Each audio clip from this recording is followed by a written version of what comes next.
And we are back on the Build Phase podcast. I'm Mr. Ben, and today I am joined by two guests that have a new creative project in the Versus space going on. So, welcome to the show. First, the Black Knight Thank you. Thank you for having us. We're excited to be here. and Jamil. Thanks for having us as well. Very excited to have a conversation and glad to be part of the community.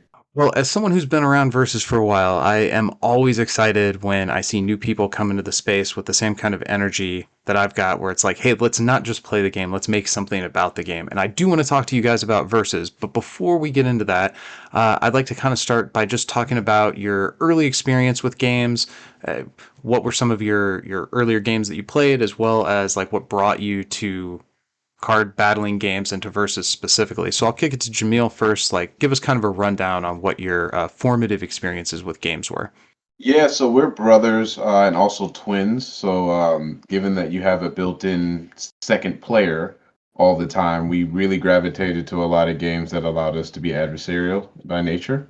I think for me specifically, Magic the Gathering was the thing that kind of drew me into card games and really opened the door of possibilities for me. I really, really, really got into Yu-Gi-Oh as well, and really took on to doing deck building, just figuring out strategies and learning card games and really loving the strategy aspect of it. As I got a little bit older, I kind of stepped away from the scene a little bit. But Knight, as I'm sure he'll tell you, got really, really into Versus and has been telling me about it for quite some time. And just he came to visit one time and brought some cards, and we played one match, and that was it. That was so because it blended a lot of the things that I loved from MTG and some of the Yu-Gi-Oh stuff. But I think ultimately what drew me in was the power fantasy.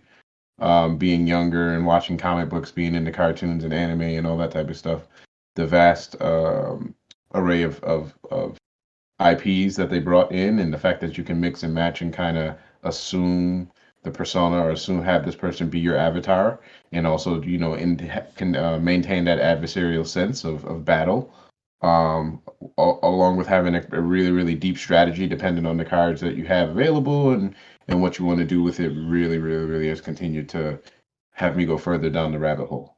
Well, I definitely am jealous of the idea of having a built-in game playing partner. Growing up, my brother, who now plays games with me as adults, but as kids, he was not interested at all. So I'm peanut butter and jealous on that count. So, Knight, do you want to kind of walk us through what brought you to Versus and what caused you to evangelize this great game to your brother? Yeah, absolutely. And I'd like to point out, while we are twins, I am the older brother, so I'm the final boss if it ever comes down to it. So just want everybody to know that. But I've always Jamil's kind of stated, always play games, always had that kind of built-in adversary going against that, and I kind of never left that realm. So I'm like a board game enthusiast. I have over 330 board games, currently backing a lot of Kickstarters, things like that. A game that I had gotten into heavily was Dice Throne, by Roxy Games. Got just enthralled with the idea of battle Yahtzee with dice manipulation and cards. I thought it was awesome and got into that, got into Radlands and was really looking for opportunities to play the game on a wider scale during the pandemic. And I found the Build Face server, which you are so kind to host for all of us gamers out there. Got into a couple of the tournaments that you were hosting, loved the community, loved the game. And really, one day I logged in, had played, I believe, a match of Radlands, and I saw that there was a channel for this thing called Versus. And I went to the general chat and said, "Hey, what is this game?" And I believe you answered, and a couple other people answered me in regards to the game. I was asking for starter points, pointed me towards, a couple of sets I can get, and I just took the leap of faith, went into the game, and just found it was pretty much everything I was looking for. So, I think besides the point of like getting to have these superheroes or villains become your avatar, kind of live out fantasies that you may have had on a cosmic level, for me, it is the deck building aspect and the fact that can I prove that my brain is better than yours on this day, right? Because not only is your deck building strategy important because we all have access to the same amount of cards, right? So it's different to me from like a Magic the Gathering or Yu-Gi-Oh, where you can just bring the best cards and always win. You know what I mean? And stack the decks and things of that nature. But it's more so, how are you comprising the cards? How are you going to play the cards? No such thing as a dead card because you can always turn it into a resource. And how are you really going to make this work to beat your opponent at this point? And that really threw me, really gravitated towards me. On top of the fact that Doctor Doom was playable, and that's the thing that I got into it for. And really, really just took off from there. So it kind of extrapolated my love for games and was able to amplify, magnify that. And then when you build the strategy aspect into it, the fact that you don't have dead cards again, um, I was stricken, you know. And then the community was extremely inviting. Was able to go to my first ever Gen Con, and I believe I came in between 17th and 20th place. I can't really remember. Um, and then going to midwinter and having some success there, or just showing that the things that I think will work can work, and just playing the game through there. So glad I was able to corral my brother into joining the community, and really, I plan on being engaged for a long time. Well, I of course agree with your assessment that versus is kind of everything that I wanted in a game. I've talked a lot about how card games to me are sort of like collections of mechanics. And there's some mechanics that check my boxes and some mechanics that make me want to check out. And Versus checks like almost every box for me. And Right. similarly, once I found it, I was like, oh, this is the game I've been looking for in a lot of ways. The comic book characters are part of it, but also the IPs that come from outside. So in terms of that transition from being a fan of the game to wanting to make something for other fans of the game to enjoy, what kind of set you on the path to not just being a versus player and appreciator, but to being a versus creator and podcaster? Yeah, I think it's for us. It was that, with me being a newer player, obviously I have a little more experience than Jamil, but being able to kind of offer a unique perspective, right? So I'm sure everyone loves to try to go back to the moment that they fell in love with something or the moment that they found something and kind of relive that. And seeing Jamil's experience in learning cards and having those aha moments when he figures out how a strategy or a combo can work, or understanding a keyword and doing it, like the first time that he actually shot from the back row with someone that had flight and flew over someone in the front row, right? Seeing the bulb go off in his head, like, oh, I did that correctly and I was able to get done what I wanted to do. I thought that was cool to try and capture and project back out to the versus community, because a lot of people, while we do have a lot of newer players as well, a lot of people are tenured and veterans of the community and trying to capture that essence and project it back out as we're going through this journey together as brothers as well. On the preface of a lot of tournaments coming up while he's learning the game and offering different perspectives, we thought would be pretty cool. So we tried to put something together and hope people continue to like it, and we'll definitely keep producing as much as we can. What do you think, Jamil?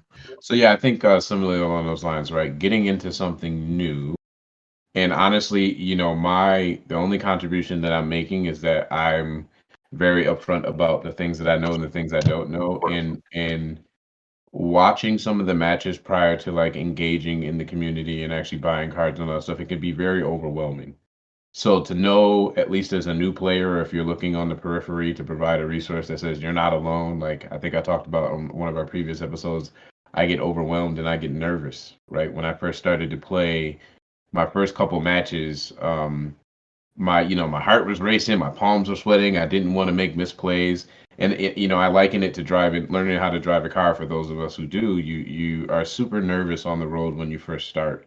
And until you become more comfortable with the environment around you and piloting the vehicle, you're always going to have a little bit of those nerves, right? And it's good to keep some of those nerves as you start to become more comfortable, because it keeps your head on a swivel and keeps you, kind of always diligent and ready for what it'll throw at you. But as it pertains to verses and kind of becoming more comfortable with the cards, learning how things play, seeing strategies, hearing things told to you about how certain cards work, but until you see it happen in person, it flips that switch, and you're like, oh, okay, I see how these things work. I think, one of those moments was D-Rob pulled a Pixie Max on me in a practice in a test match, and then I think he also did the Mole Man Black Widow, Eye of Agamotto, or Spy Game, where he can just make me discard my entire hand.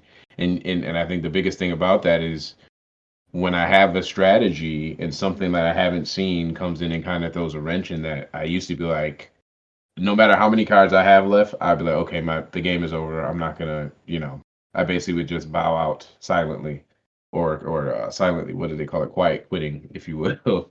But now realizing that with the depth of cards and the strategies that you can entail, for instance, I was playing a match where somebody pulled out a Galactus, and you would think, okay, that's game over. How are you gonna do it? How are you gonna get past it? But I had a Hulkling in my deck, right? So if I can make it to my Hulkling, I can get rid of Galactus by KOing him and putting him on the other side, and then we're right back in it. So as those strategies continue to develop, as my confidence continues to develop, I want to be I want to at least provide the opportunity for people who may be on the periphery of the versus community to say like, hey, it's okay to not be good. It's okay to learn as you go. And just kind of be upfront and open about some of those struggles that I have, or some of the things that have, that I initially thought would be barriers, but ultimately are, had to do with me becoming more comfortable with the cards in the game itself. Well, Jamil, let me clarify. The Pixie Max and the Spy Games, those were two separate games, correct? Because that's a heck of a double whammy to hit somebody with. Yeah, those are two separate games. I probably would have sold over the cards. I was about to You say, probably you don't had no need hope in both. that one. Putting both of those combos in the same deck is just mean. That's just mean. So I know when I originally started this show, I spent some number of episodes on like really basic card game stuff, like defining ideas like tempo and board advantage and hand advantage. But that was back in 2016. And generally speaking, people don't go back and listen to podcasts from 2016. But I've kind of also like already done that stuff. So that kind of puts the community in this sort of strange position where there's going to be new people coming to Versus who need to learn the lingo and learn the concepts. But also, that's kind of stuff that I'm not interested in covering anymore because I've already done it. So I really like the idea of having these like fresh set of eyes, people who are new to the community, documenting that journey in podcast form, and especially given that you've got some background in other games that will be useful. So it's not like you're reinventing the entire wheel.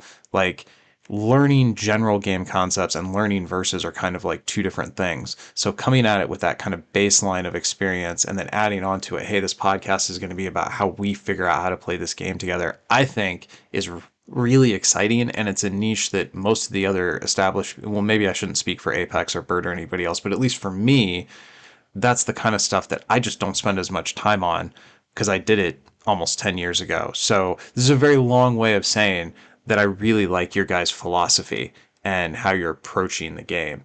Do you think that over time, do you think that your show is going to kind of morph more into kind of the format that like maybe I use or the Apex guys use, or is it the idea to kind of keep that fresh eyes perspective even as you get more experience within the game? Yeah, I Yeah, think that's a great I think, question. Go ahead, Mills. yeah. I think at least for me, I think the goal is to kind of keep it informal, to be as we're providing hopefully a resource for the opportunity that people can come to and kind of relate to. For me, this is just a really cool way to hang out with my brother and talk about some of the things that we like to do. As we've gotten older, have kids, have wives and families and things of that nature, the amount of time that we get to spend together gaming has started to diminish, right? So to be able to kind of rekindle that spark from, sitting in front of the Nintendo and playing the game together, to now being able to use the internet but still in cameras to be able to still have matches and talk about something and be kind of have that spark rekindled, right, for mutual interest that we share. At least my intention is always to keep it like kind of what is our journey, and as we become more, as I at least become more familiar and we get more experience in the community, I think if we did decide to go more along strategies and technical things, it probably would manifest itself in a different way for us specifically. But I think at least for what we have going with the Plot Twisters is meant to be more like a living journal for our ups and downs as it pertains to Versus. Yeah, I would agree with that, and I'm planning on having way more ups than downs. But to me, when I look at this game, it's like you're a rookie until you're not. right? But then it's also something that is going to be very, very, very tough to master when you factor in formats, different ways to play, cards coming out, understanding the synergy, and just how you want to play the game, right? Because the strategy that worked yesterday may not work tomorrow. So to me, like, and there are tons and tons of different things that we can bring to the community in regards of our perspective. So, like, one episode that we're planning on doing is like, how do you build a deck? And it's not to say this is the way you should build a deck, but how does our brains work when we're looking to comprise a deck? What are the things that are important to us? What are the cards that we look at? And kind of breaking that down in regards to how we play and approach the game. And if someone learns and from that, that's going to be fantastic. If someone's like, I would do something different, that's going to be fantastic. If someone's like, this was just a great piece of entertainment and helping me understand how people work when they're looking at what's available and comprising a deck strategy, different things like that. I think all those things would be valuable, useful, and super entertaining. And those are the things you can just continue to do throughout the life cycle of the game. Because those are the things you're always going to have to do, right? And when you're preparing for tournaments, what does your testing look like? Or what is the deck you hate to go up against, and how would you try to beat it? And really having those relative things within our universe and projecting it out to the community to get commentary and to just let people know how our experience is going. And I think that's something that can be, held upright for a pretty long time. And we will try to do our best to make it as exciting as possible. Right. So. What is the main character that you're currently most excited about playing? And I'll throw that to the Black Knight first. So I hate to say this, and because I am a Doctor Doom enthused, but the new Reed Richards that was spoiled basically is Doctor Doom on steroids, considering he has two affiliations, so he has 12 ways to invent instead of just the 8 that Doom is left with. So I'm definitely ready to work some magic with him in the spirit of Doom, even though it's not Doom. So if you hear me call him Doctor Reed Richards Doom, uh, it's because I'm doing everything in the spirit of my favorite MC. So. Yeah, so for me currently, I think I really, really like Deacon Frost. And it's funny because like I'm sure I'm not alone in being new to the game and latching on to a couple MCs and just kind of figure out every way, taking those MCs to every match and not really expanding my pool. So I think that's, part of the relevance behind what the Black Knight was talking about in terms of how you build a deck is to kind of break me out of my blinders. But like my very, very favorite is Juggernaut overall, just because he was the first MC where I saw an ability and my eyes got big. It was like, oh, you turn 2 reds, you have infinite attack. How could you ever beat that? As I learned more about the game, I realized it's not very easily beat, but it's very hard to do when you're looking for 4 out of 60 cards to make something happen. But then as I learned more about it, I'm like, oh, there are strategies and ways that you can pull the cards using Kane or things of that nature. So, but he was the first the first person that I picked, and people were like, "Oh, it's not as good as you think," and I was like, "Well, I'm gonna be rebellious and I'm gonna make it good, and we'll figure it out." So, when I hopefully win a Gen Con using a Juggernaut deck, then I feel like I've finally arrived. But That would be but awesome. I'm really really looking. Yeah, I was like, talk your stuff. Go Hey, ahead, sir. if Buffy can do it, Juggernaut can do it. Um, well, what I'm really really really looking forward to is The Boys because I True. absolutely love that show. And I'm so seeing what they did with Mortal Kombat just kind of just made me even more excited for what they could potentially do with the boys and the characters and that universe. Like I'm gonna be a loyalty boys main as soon as that comes out. But I just think that's the beauty of the game, honestly, right? It's like we've got friends that are diehard Buffy fans, and if she knew that this existed, she would instantly go down a rabbit hole, right? And I love the X Files growing up, and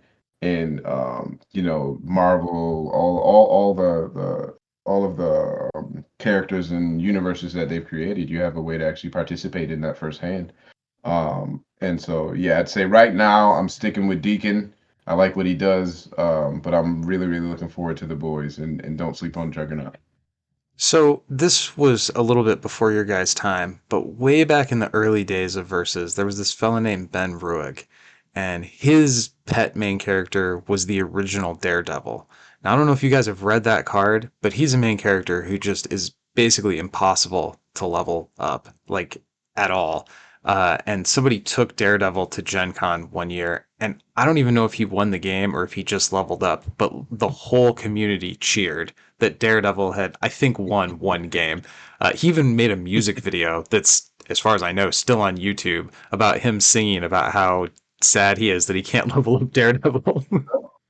uh, That's awesome. That is um, amazing. yeah, I'll see if I can find the link to it and I'll add it in the show notes if it still exists on YouTube. While we're talking about the boys and Mortal Kombat and these other IPs that I think have been, it's just been awesome that Upper Deck has brought this stuff into our game.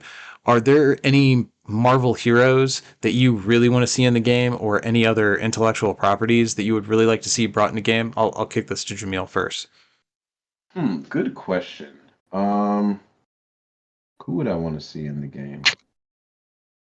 I'd love to see if they could get like some video game characters or something. Like it would be super zany, but like if they got Sonic in the game, like you got Sonic, Tails, Knuckles, and I say that because my kids love watching that Sonic Boom show, so it's probably what's fresh on my brain. But there's a pretty close synergy between a lot of the um, IPs that they bring in the video game world, right? So could you imagine if they pulled in a Final Fantasy VII box, right, or a Chrono Cross or Chrono Trigger box or something like that? I think there's a lot of crossover appeal for that. And then of course dipping into some of the animes, like I know DBZ has its own game, but um, some of the heavy hitters, if they have like a Demon Souls or an Attack on Titan crossover, like if they make if there's a way in this life that I could get Levi to be my MC, that's the only thing I'd play from now until infinity. So but yeah, I think those would be pretty cool ideas.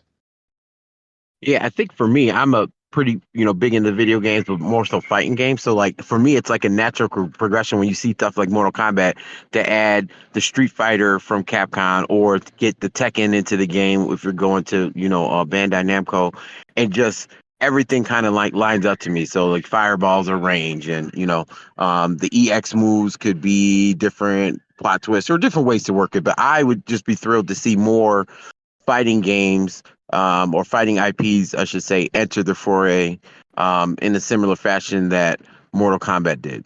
Because again, I think it's an easy transition, and I would just love to use some of those characters in MCs and, put the paws on some people. So Well, the correct answer is Invincible. That's what I was yeah, looking for. So that is a good one. no, Yes.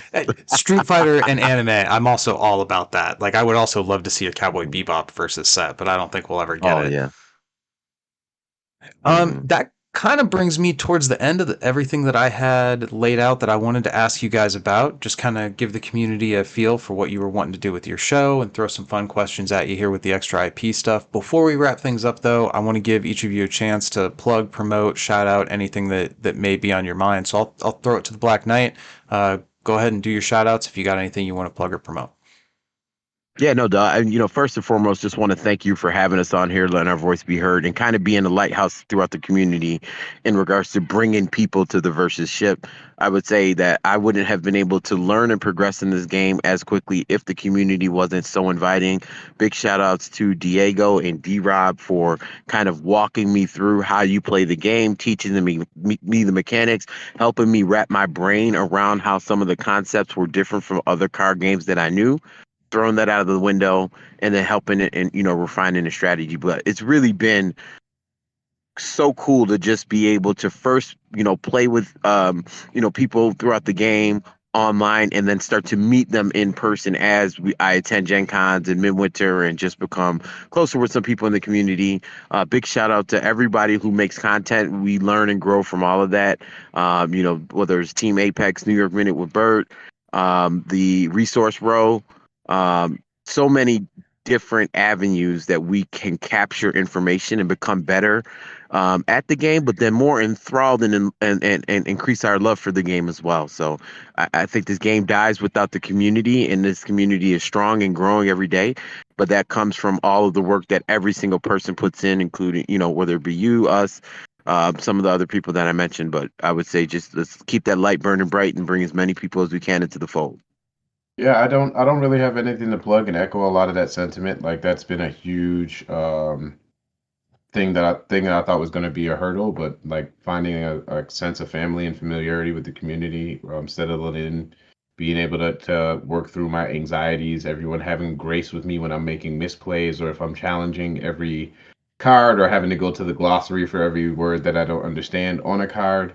But it's just been awesome, man, to kind of, get indoctrinated into the community itself and be able to interact with people on a regular basis. I did have a question for you, Ben, though, seeing as you've been around Sure. the community for a little bit of time. What are you most excited about um, for versus in the future, and and kind of what keeps you around, right? Because there's a wealth of things out there that you could, delve into, other games you could try and stuff like that. What is it that keeps the fire burning for you when it comes to versus? So in the short term, the thing I'm most excited about is playing as Billy Butcher. I have been asking for the boys. Back when it was just a comic book, I was asking for the boys. And then when the show came out, I was like, actually, I think the show would make even better versus cards. So I've been begging Upper Deck for the boys for literally almost 10 years at this point. So in the near term, that is definitely something I am really, really looking